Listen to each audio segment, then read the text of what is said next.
From Pacifica, this is Democracy Now! Today, the United States is continuing to build its maximum pressure campaign against the Iranian regime. I am announcing our intent to designate the Islamic Revolutionary Guard Corps, including its Quds Force, as a foreign terrorist organization in accordance with Section 219 of the Immigration and Nationality Act. In an unprecedented move, the Trump administration's formally labeled an arm of another country's military a terrorist group. Despite concerns from the Pentagon and CIA, the move could put U.S. troops at risk. We'll look at what this means for U.S.-Iranian relations. Then President Trump pushes for more separation of families as he intensifies his crackdown on immigration and purges the leadership of the Department of Homeland Security. Secretary Kirstjen Nielsen and the director of the Secret Service have already been removed as Trump puts hardline advisor Stephen Miller in charge of the nation's immigration policy. Congress must end catch and release so that illegal border crossers can be quickly and safely returned to their home. Get out. Sorry, get out. Sorry, I can't handle it. And I told my people yesterday, our country's full. We're full. Our system's full. Our country's full. Can't come in. All that and more coming up. Welcome to Democracy Now!, democracynow.org, The War and Peace Report. I'm Amy Goodman. The White House announced Monday the director of the Secret Service, Randolph Texalis, has been removed from his position one day after Homeland Security Secretary Kirstjen Nielsen's announced departure. As head of the Secret Service, he reported directly to Nielsen. Trump reportedly ordered his firing as part of a purge of top officials overseeing immigration policy and spearheaded by White House senior advisor Stephen Miller. CNN's reporting Francis Cisna, head of the U.S. Citizenship and Immigration Services, and John Mitnick, General Counsel of the Department of Homeland Security, could be next to leave the administration. In related news, NBC News reports Monday Trump has been pushing to revive his family separation policy at the southern U.S. border for months, and that Nielsen's resistance to the move further drove a wedge between the two. Unnamed officials who spoke to NBC said Nielsen told Trump the Department of Homeland Security could not act against federal court orders barring the policy, and that Trump would be defying his own executive order last year that put an end to it. Kevin McAleenan, head of Customs and Border Patrol and incoming acting DHS secretary, reportedly was open to reinstating a form of family separation in which families would have to choose between being separated or being taken into long-term detention with their children. Meanwhile, CNN's reporting Trump told border agents not to let migrants in and to tell judges we don't have room. On Friday, Trump repeated his call to get rid of immigration judges while speaking to reporters after making the comment earlier in the week while at a meeting with the Secretary General of NATO. In more immigration news, a federal judge in San Francisco has blocked President Trump's so-called Remain in Mexico policy, which forces asylum seekers to wait in Mexico while their cases make their way through U.S. courts. Judge Richard Seaborg ruled the practice, which went into effect in January, violates existing immigration laws and does not comply with U.S. policy against returning migrants to countries where their, quote, life or freedom would be threatened. In a statement, Human Rights First, which represents clients affected by Trump's policy, said as President Trump rids the Department of Homeland Security of top officials in search of even more extreme immigration hardliners, today's ruling is a reminder that the policies already put in place to dismantle the asylum system are in many cases illegal and will not hold up in court, they wrote. Judge Seaborg's injunction is set to go into effect Friday. As the news broke Monday, reports emerged that Customs and Border Patrol were sending back multiple immigrant families to Mexico after they appeared in U.S. courts for their hearings. The Trump administration designated Iran's elite Islamic Revolutionary Guard Corps as a foreign terrorist organization Monday, the first time the U.S. has formally labeled an arm of another country's military a terrorist group. The Pentagon and CIA opposed the decision, warning it could put U.S. troops at risk, but National Security Advisor John Bolton and Secretary of State Mike Pompeo pushed for the move as the U.S. continues its, quote, maximum pressure campaign against Iran. This is Secretary Pompeo announcing the decision. The first time that the United States has designated a part of another government as an FTO. We're doing it because the Iranian regime's use of terrorism as a tool of statecraft makes it fundamentally different from any other government. Businesses and banks around the world now have a clearer duty to ensure that companies with which they conduct financial transactions are not connected to the IRGC in any material way. On Monday, Iran's Supreme National Security Council in return designated the United States Central Command, known as CENTCOM, and all its forces as terrorists. The council also labeled the U.S. a, quote, supporter of terrorism. We'll have more on the story after headlines with author and founder of the National Iranian American Council, Trita Parsi. In Israel, voters are heading to the polls today in a hotly contested parliamentary election that many say is a referendum on Prime Minister Benjamin Netanyahu's 10-year rule. Netanyahu has been embroiled in multiple corruption scandals. His hardline nationalist rhetoric and policies have raised concern among centrist Israelis. Meanwhile, unwavering support from the Trump administration, including recent moves to recognize the Golan Heights as sovereign Israeli territory and to designate Iran's Revolutionary Guard as a terror group, has bolstered Netanyahu's popularity among conservative Israelis. Netanyahu's main opponent, former Army Chief Benny Gantz, who heads the Blue and White Party, has also relied on pro-security and military rhetoric, but claims he will be able to unite Israelis. As voting got underway around the country, a judge filed a complaint after Netanyahu's Likud party provided election observers at polling stations in Arab neighborhoods with 1,200 body cameras.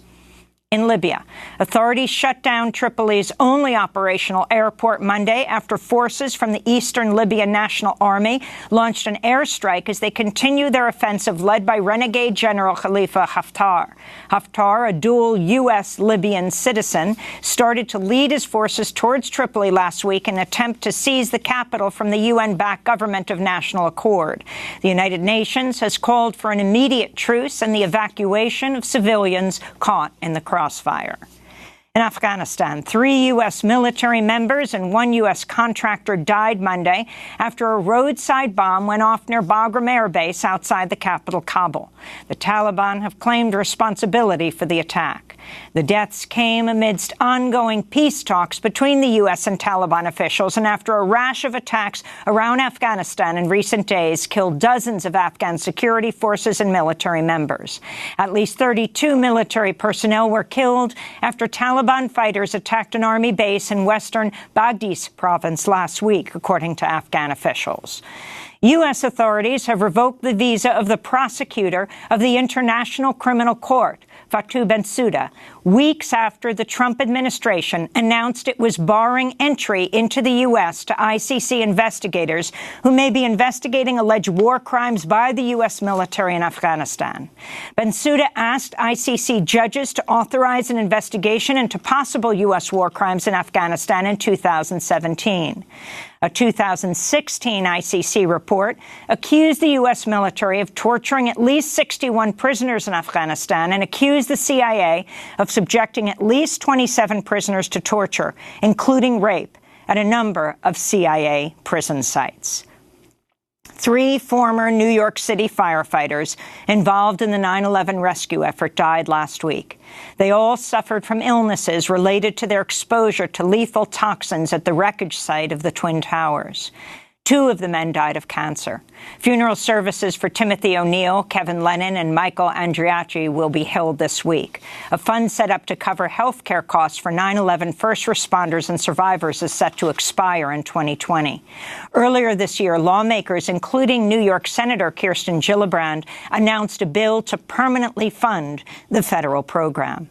In Boston, 13 parents, including Hollywood actress Felicity Huffman and one coach, pleaded guilty to fraud as part of the elite college admissions scandal known as Operation Varsity Blues.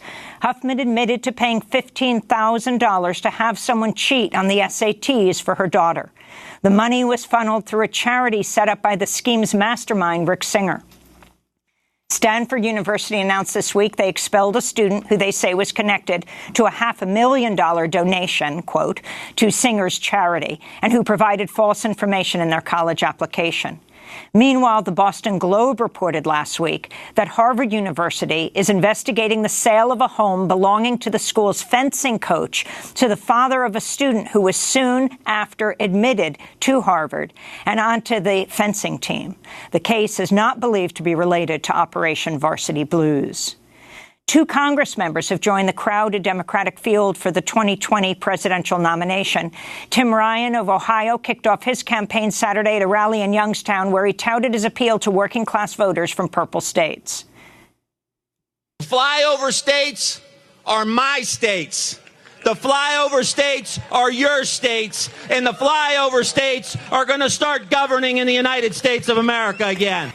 Ryan has backed key progressive issues, including Medicare for All and renewable energy initiatives. He previously worked against reproductive rights, but in 2015 reversed his position on abortion, saying the choice should be up to the women, not politicians. He also disavowed his prior relationship with the NRA, who for years gave him A ratings. After the 2017 mass shooting in Las Vegas, he pledged to donate contributions from the group to gun control efforts. On Monday, Eric Swalwell of California announced his candidacy on The Late Show with Stephen Colbert.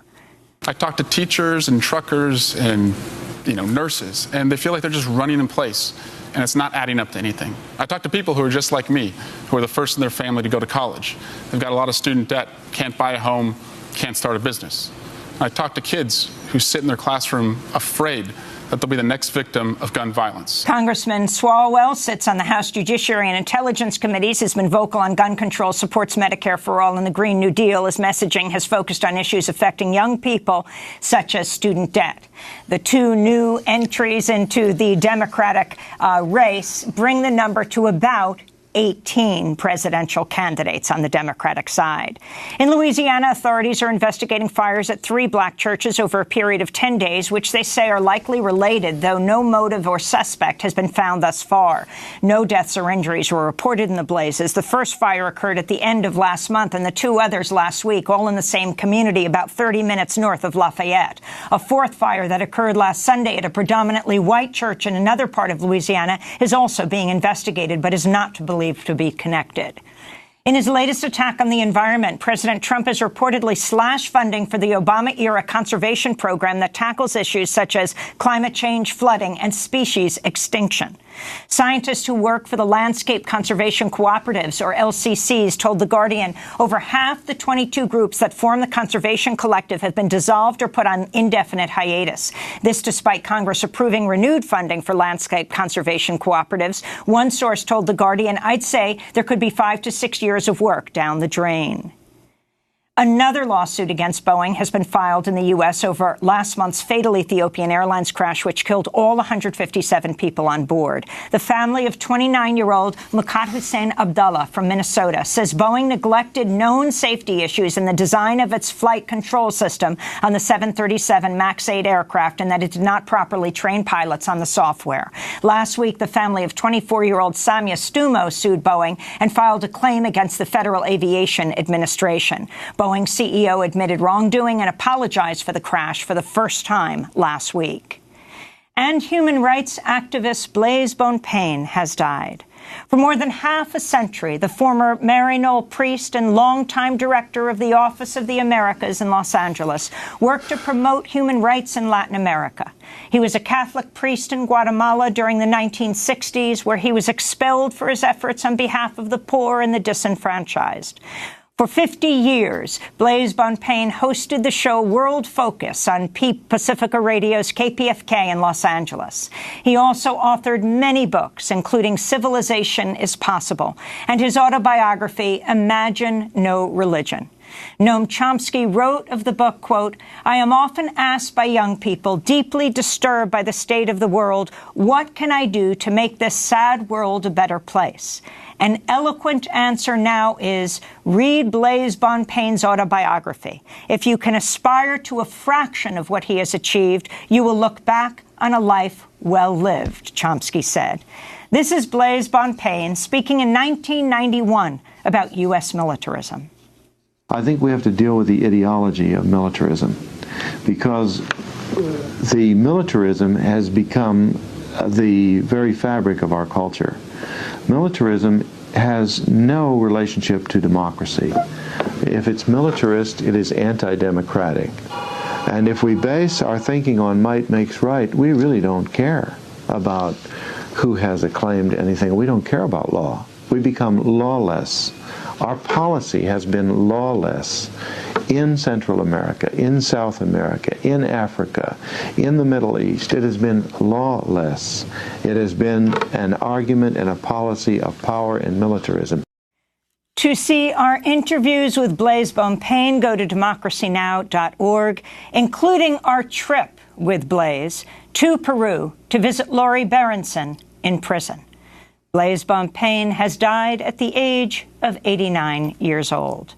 And those are some of the headlines. This is Democracy Now!, DemocracyNow.org, the War and Peace Report. I'm Amy Goodman. And I'm Juan Gonzalez. Welcome to all of our listeners across the country and around the world.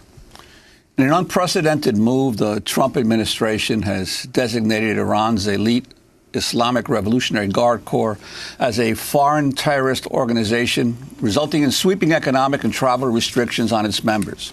This marks the first time the United States has formally labeled an arm of another country's military a terrorist group.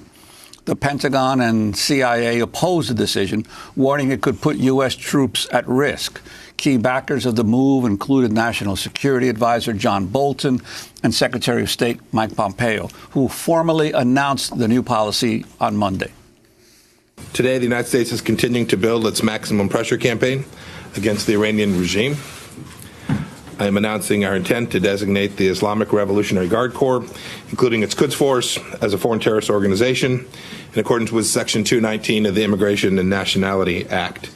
This designation will take effect 1 week from today. This is the first time that the United States has designated a part of another government as an FTO.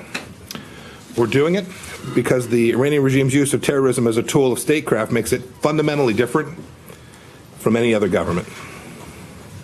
This historic step will deprive the world's leading state sponsor of terror the financial means to spread misery and death around the world.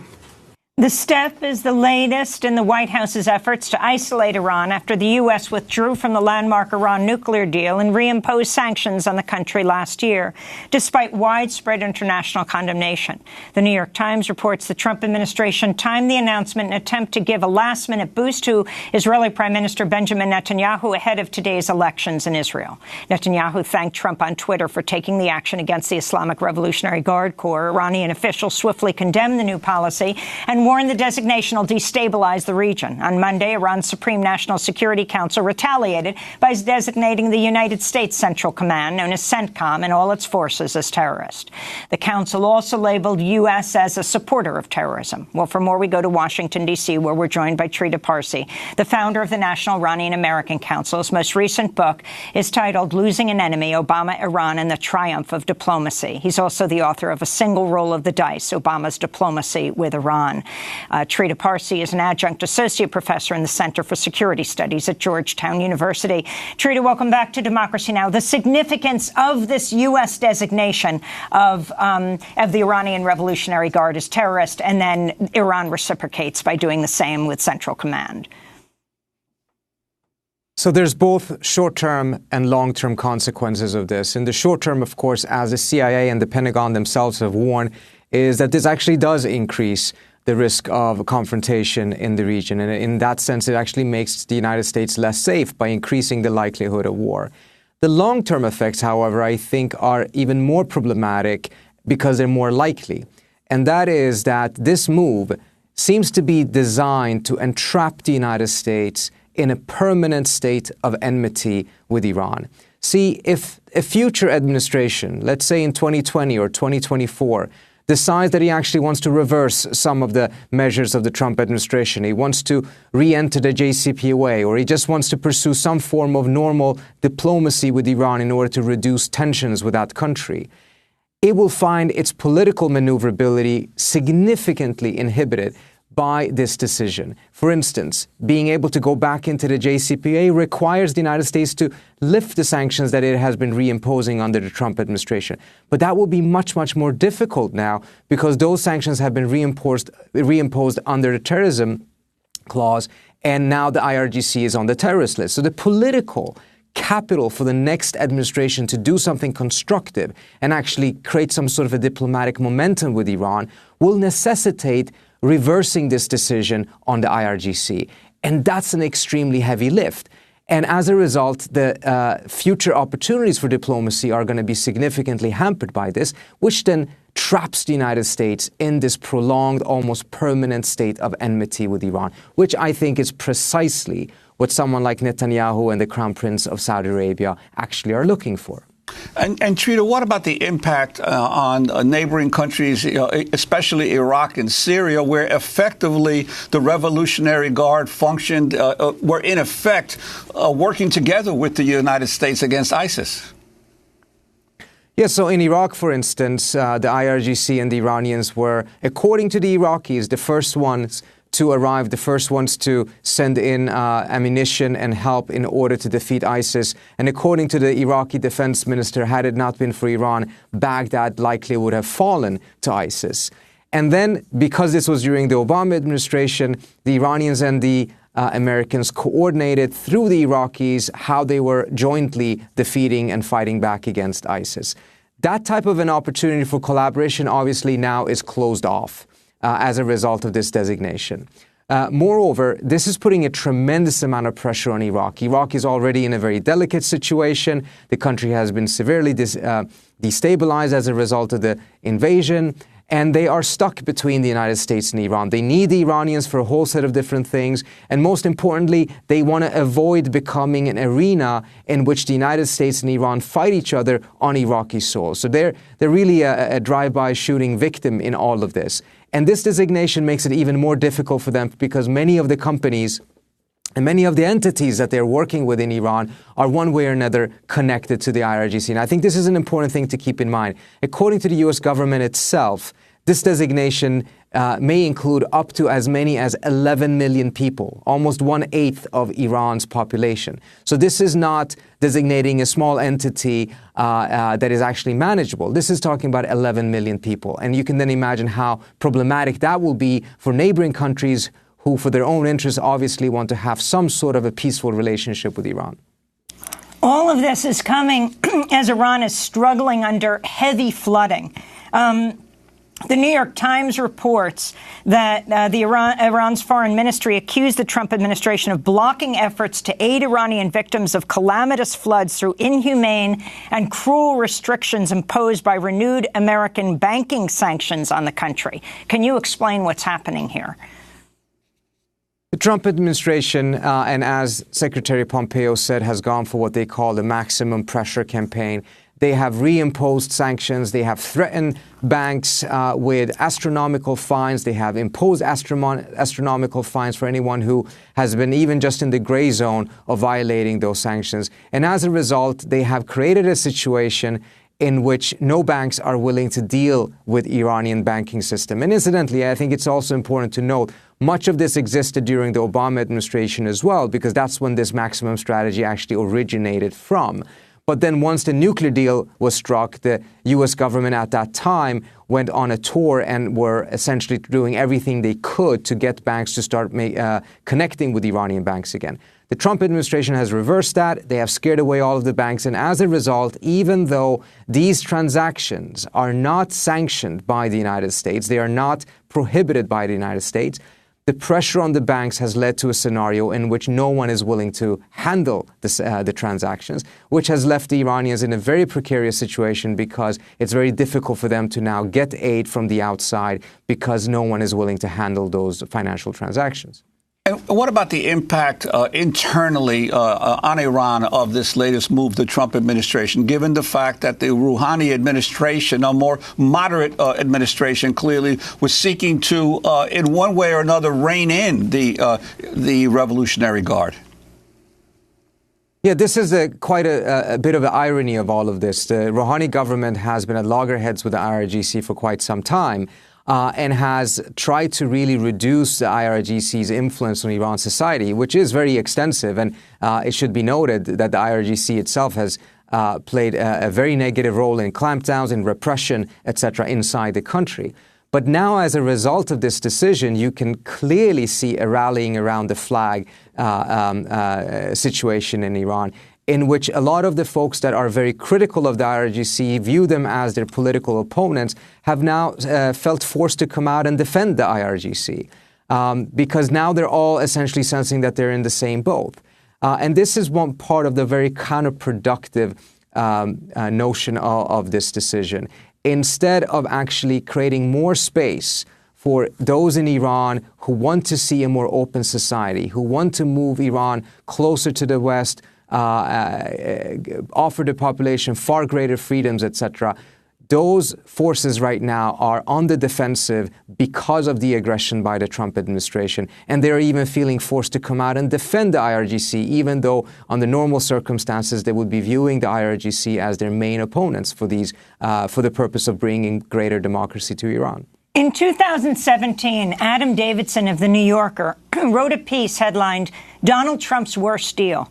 According to the article, Trump helped build a hotel in Azerbaijan that appears to be a corrupt operation engineered by oligarchs tied to Iran's Revolutionary Guard.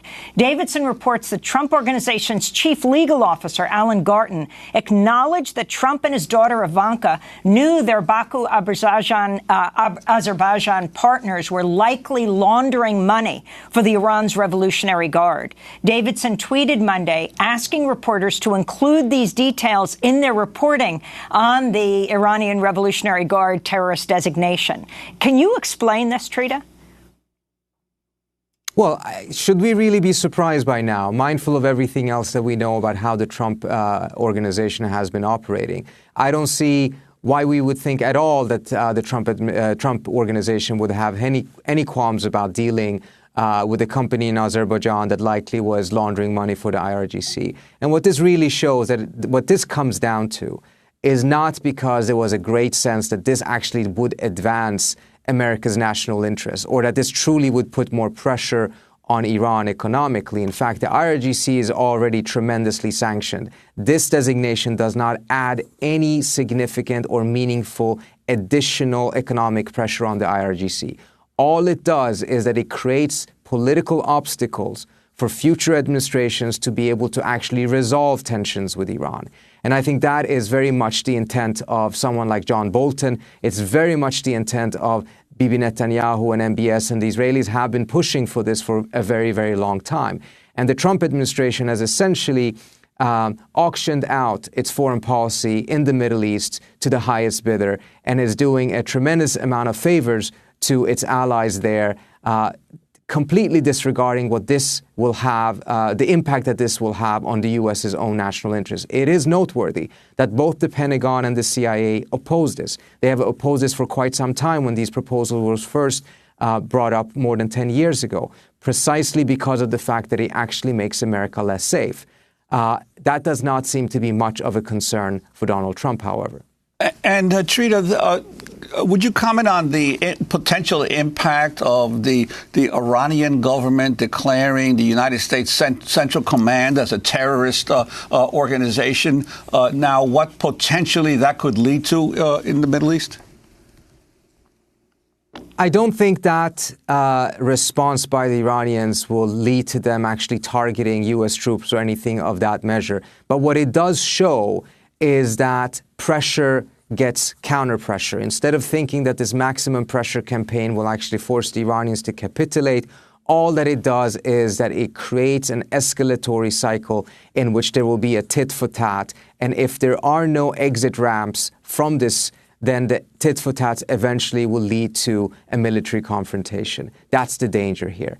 The Iranian response, I think, more than anything else, is symbolic in that sense. But what I think has happened internally, however, is more important. They are now closing ranks. They're seeing themselves as being in the same boat. And the divisions that existed within the regime between various parties is now essentially brushed over because they have this greater external threat. And the biggest losers out of that are those in Iran who have argued for trying to find some way to reconcile with the United States, to try to find some way to improve relations with the West and the United States. Those people who were championing the nuclear deal as a way of reducing tensions with the rest of the world. They are the biggest losers of this because they cannot show any longer that their diplomacy and their efforts for reconciliation have actually brought about a better situation for ordinary Iranians. On the contrary, it's only begotten them greater hostility because of what the Trump administration has decided to do. Will this broaden U.S. military actions in Syria? Because now that they're calling the Iranian Revolutionary Guard terrorists, it will broaden their targets there? I think there is a risk for that because we've seen how those people in the Trump administration, such as Bolton, who have constantly tried to make sure that the U.S.'s presence in Syria would continue, have had a hard time being able to justify that, both internally as well as externally. Trump has gone out and said that ISIS is defeated, time to go home. Bolton has done everything he could to be able to keep the troops there and using Iran as a pretext for that by saying that the troops have to stay there in order to keep the Iranians out. Now he has a new argument. If the United States was there to defeat ISIS because it's a terrorist organization, even if Trump believes that that job is finished, he still hasn't finished the job as a whole, though, because the IRGC is in Syria and the IRGC is now designated a terrorist organization. So I suspect that that argument will be used by those inside the administration in order to convince Trump that he needs to stay in Syria and probably to escalate tensions in Syria by starting to target the IRGC there. If that happens, then we are one giant step closer to a broader war. Trita Parsi, we want to thank you for being with us, founder of the National Iranian American Council, most recent book, Losing an Enemy, Obama, Iran, and the Triumph of Diplomacy, also author of A Single Roll of the Dice, Obama's Diplomacy with Iran. Trita Parsi is an adjunct associate professor in the Center for Security Studies at Georgetown University. This is Democracy Now! When we come back, the Trump administration's policies around immigration. President Trump is calling on border guards to break the law to stop all people from coming into the United States and to get rid of immigration judges. We'll talk about all that and more coming up.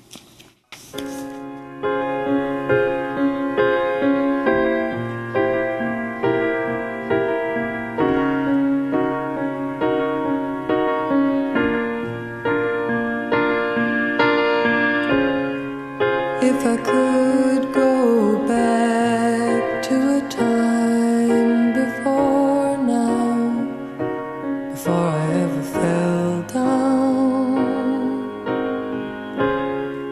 go back to a time when I was just a girl, when I had the whole world gently wrapped around me, and no good thing could be taken away if I still believed it. Hearts don't lie, you're gonna be just fine.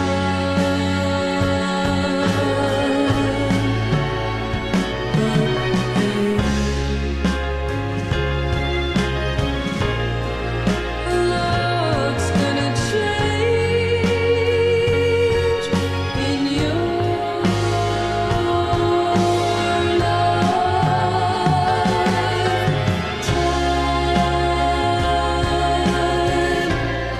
Try to leave it all behind. A lot's going to change by wise blood. This is Democracy Now! I'm Amy Goodman with Juan Gonzalez.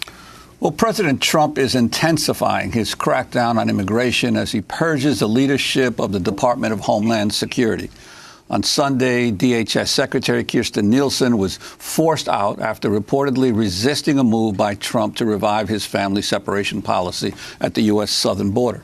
Nielsen had overseen Trump's zero-tolerance family separation policy last year and came under fire by Democrats for lying to Congress about that policy, as well as for withholding information on children who died in U.S. custody. On Monday, the White House announced Secret Service Director Randolph Tex Alves had also been removed from his position. Several other high-ranking DHS officials are also reportedly on the verge of being purged.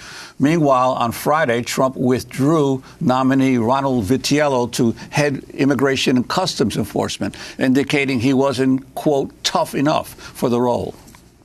This all comes in the wake of Trump reportedly putting advisor Stephen Miller, longtime hardliner in immigration, in charge of the administration's immigration policy. The Wall Street Journal reports Miller's backed the reinstatement of Trump's family separation policy and has been pushing officials at the Homeland Security and Justice Departments to get in line with a more hardline immigration approach. Trump's named Customs and Border Protection Commissioner Kevin McAleenan acting DHS Secretary. McAleenan reportedly was open to reinstating a form of family separation, which families would have to choose between being separated or being taken into long-term detention with their children. Meanwhile, CNN's reporting Trump told border agents not to allow migrants entry at the border and to tell judges we don't have room. On Saturday, Trump repeated the claim during an address to the Republican Jewish coalition. I'll do whatever is necessary to stop an invasion of our country. That's what it is. At the heart of the crisis are the Ninth Circuit rulings in the Flores case and the Trafficking Victims Protection Reauthorization Act, driving a staggering surge of illegal families and minors into the hands of our incredible Border Patrol people. They've done an incredible job. What they do is incredible. I was with them yesterday. So Congress must end catch and release so that illegal border crossers can be quickly and safely returned to their home. Get out. Sorry, get out. Sorry, can't handle it.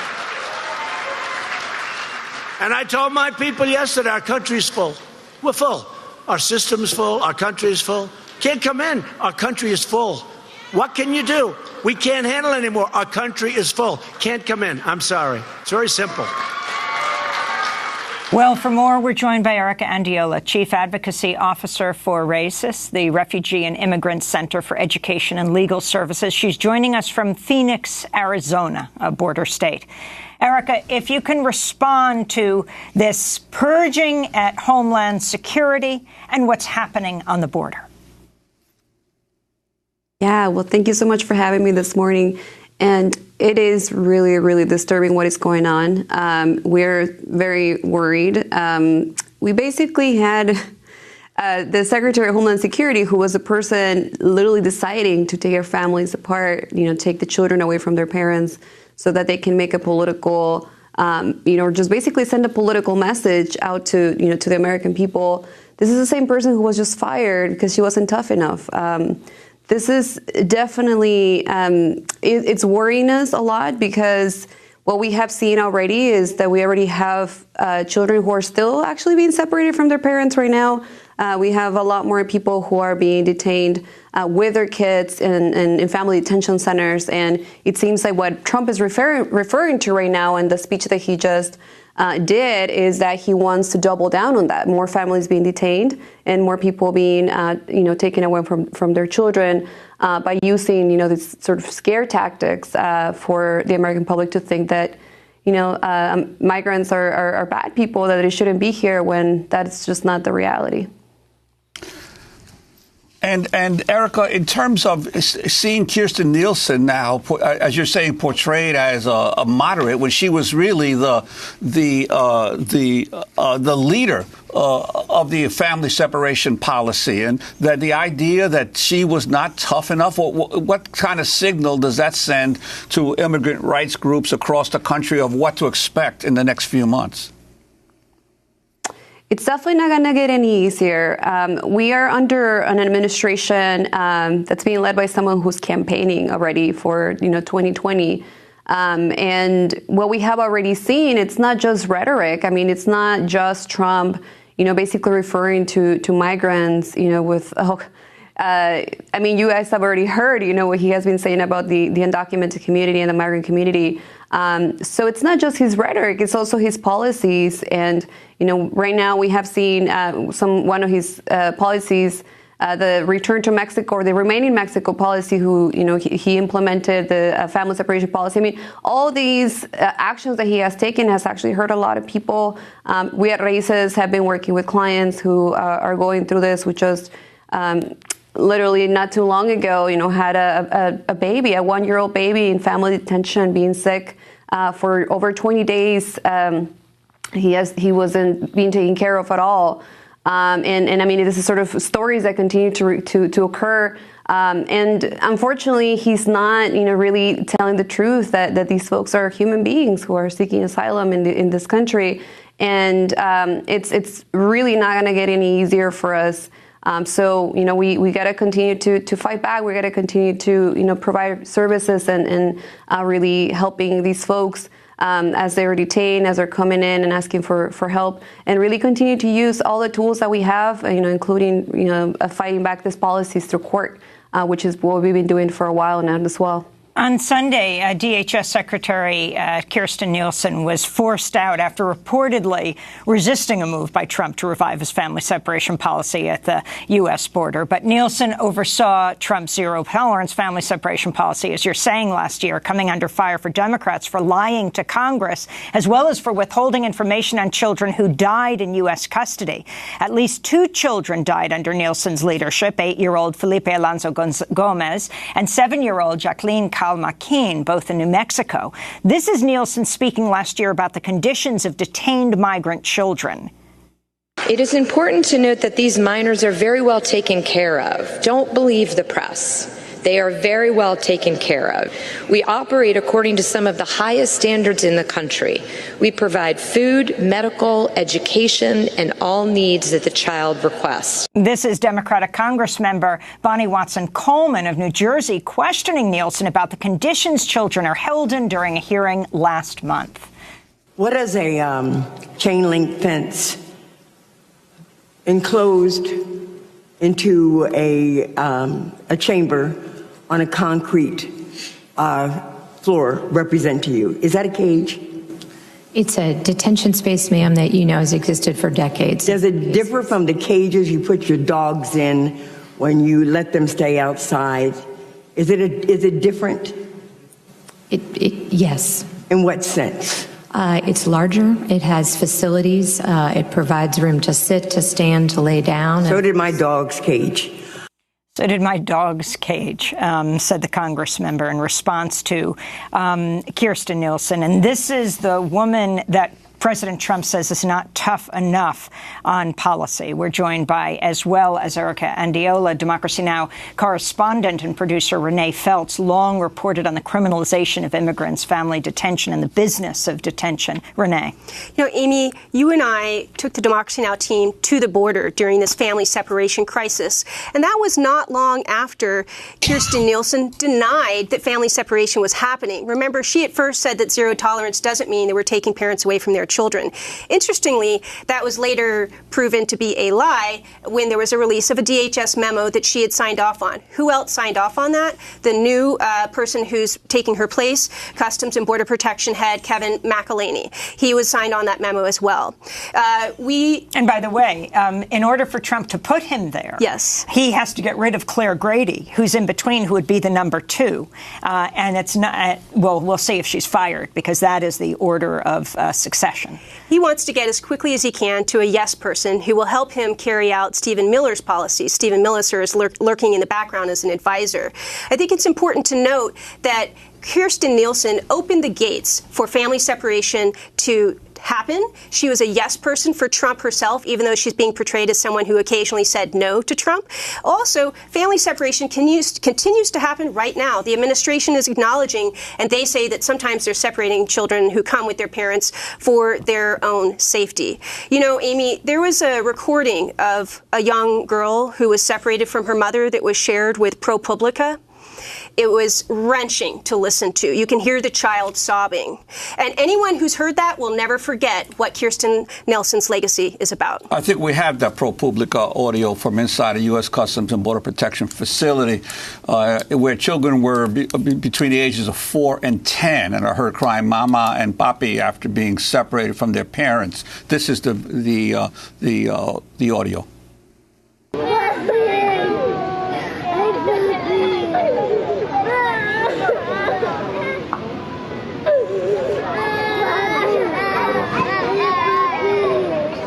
Well, we have an orchestra here, right?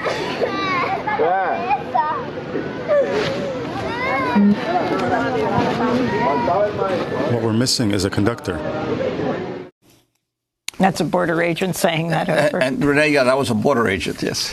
Incredible to see that people carried out this policy, to hear it carried out. Kirstjen Nielsen was one of those people. She helped President Trump. You know, it's interesting. We've seen the New York Times yesterday. They had an editorial they ran called "Who is Left to Say No to Trump?" And it implies that Kirstjen Nielsen said no. And I disagree with that characterization. I think she helped pave the way for a lot of these policies that are continuing. We see her replacement now wants to carry out what he calls binary choice, sort of like a Sophie's Choice. These parents who travel all the way north with their children to bring them to safety in America are told, you have a choice. You can agree to let us take your child while we detain you while you seek asylum, or you can detain the child with you. And we've heard about the horrible conditions in these facilities. So that's kind of what she opened the gates for. And what about the people who say no?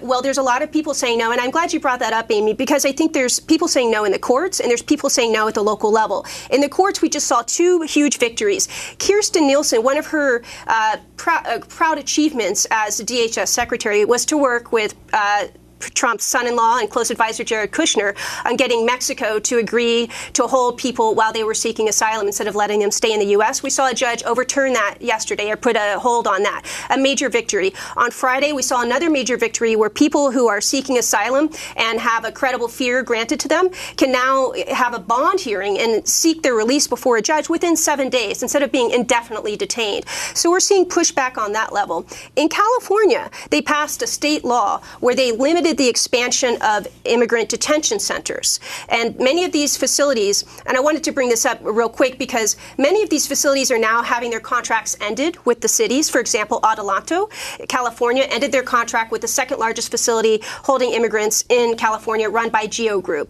That contract could now come back as a contract just between ICE and Geo Group. And so while people are saying there's success in California pushing back, we could actually see an end run with an increase in family detention there. One other quick thing, we're seeing cities reject permits for these facilities that hold children in detention. We saw it in Houston, and just this week, I believe yesterday, we saw it in Philadelphia.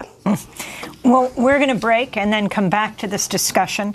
Renee, you mentioned Sophie's Choice, and so we're going to bring in the uncle of the man who is now the point person on immigration, even further consolidated, Stephen Miller. Renee Feltz and Erica Andiola, please stay with us. This is Democracy Now!, back in 30 seconds.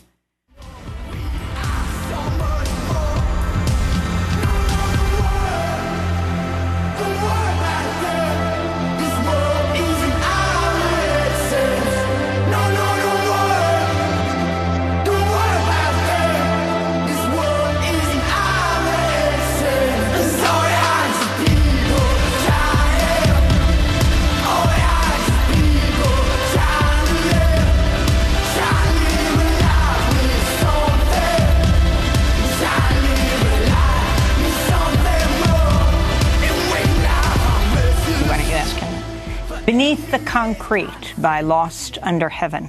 This is Democracy Now! I'm Amy Goodman with Juan Gonzalez as we continue to look at President Trump's intensifying crackdown on immigration amidst a purge of the leadership of the Department of Homeland Security. We're going to go back to Trump for just a second. Saturday, addressing the Republican-Jewish coalition. And the asylum program is a scam. Some of the roughest people you've ever seen. people that look like they should be fighting for the UFC. They read a little page given by lawyers that are all over the place. You know, lawyers. They tell them what to say. You look at this guy, you say, wow, that's a tough cookie. I am very fearful for my life.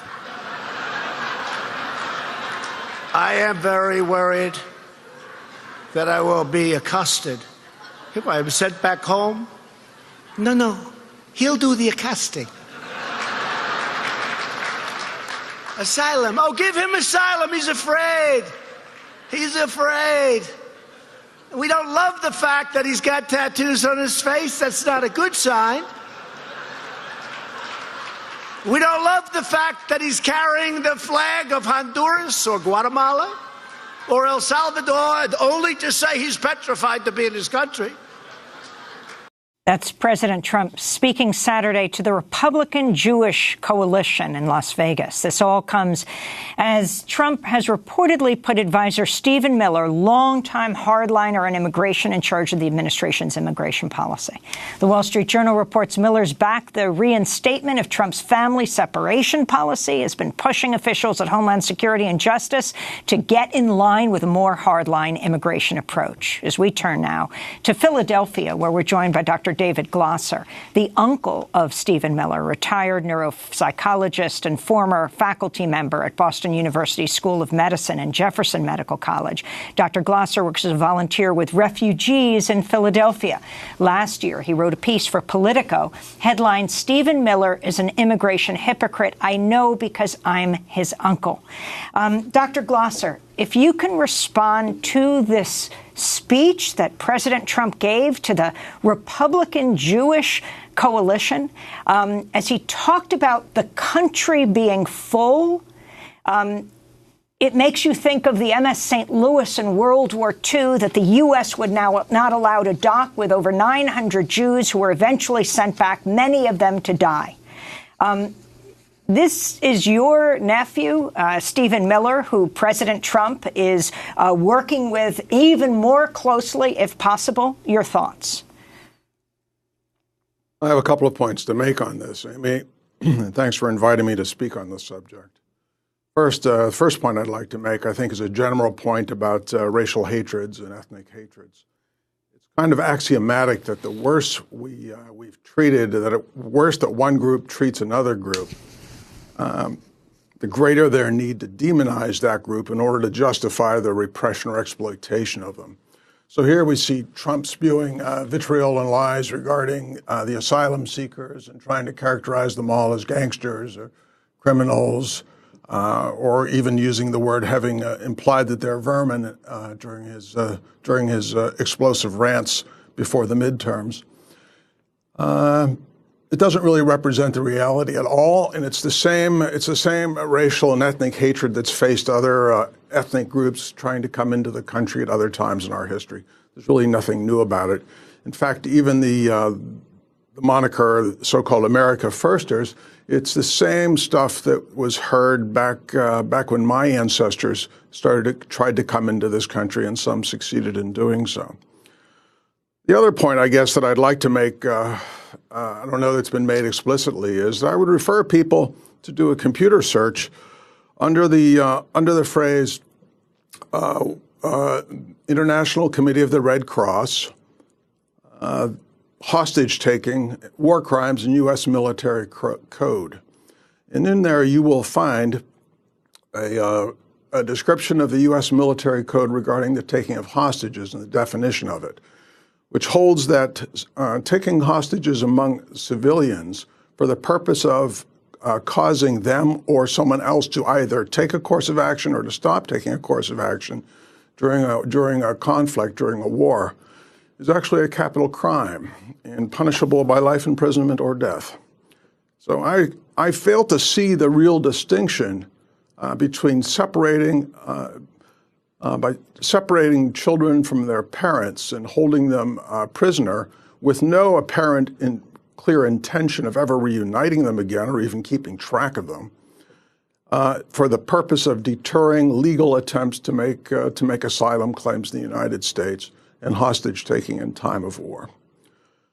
So it's not something that's allowed even to armies during times of desperate conflict between nations. But here, we've become so deconditioned and so anesthetized to outrage that we accept it as a matter of course now. Next point I'd like to make, I guess. Go ahead. Dr. Glasser, I wanted to ask you about this whole the statement that President Trump made about the country is full. He's made many fabrications, but this is one of the most easily disprovable fabrication that he's claiming that the United States is now full with people. I did a quick search just of population densities of countries around the world. There's, according to the United Nations, of 277 nations and territories in the world, the United States is 177th. We're at the bottom half of population density in the world. I mean, places like Bangladesh have more than 3,000 people per square mile, India 1,100, China 390, even France 308, Great Britain 712 people per square mile, Germany 611. The United States has 92 people per square mile of its territory. It's in the bottom half of population density in the world. For him to say that our nation is full, then that means that most of the nations in the world are full right now. It's amazing. It seems more, it's not the question of the country being full, it's who's coming in. I think that's the issue that you're saying in terms of the demonization of the folks that are coming in.